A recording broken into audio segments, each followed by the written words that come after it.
maganda daw dito sa Hong Kong kasi marami ka daw makikita mga Pinay pag day off mo, which is true naman be.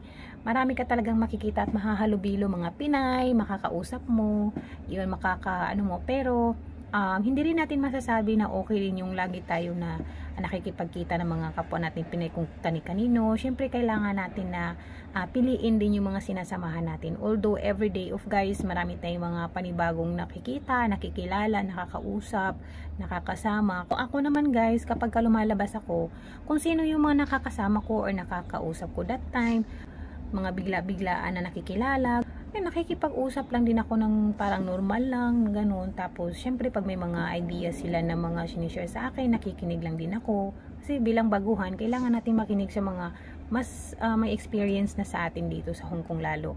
And marami akong mga natutunan sa mga iba kong nakikilala. So, nakikinig lang ako guys. And pag nafe-feel ko naman na yung mga nakakasalamuha ko is iba yung kilos nila or iba yung pananalita nila, hindi ko sila kayang sabayan, umiiwas ako kahit papano.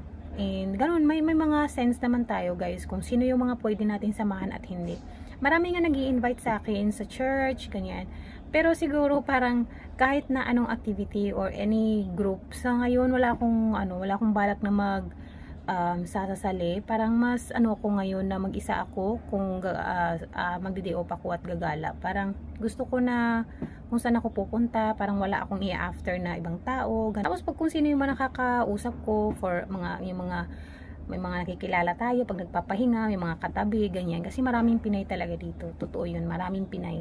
Yung sinasabi na sa Central, hindi ako pumupunta pa talaga sa Central. Nakikita ko yung mga video doon, ang dami-dami talagang tao. Pero hindi ako nag-ano pa doon.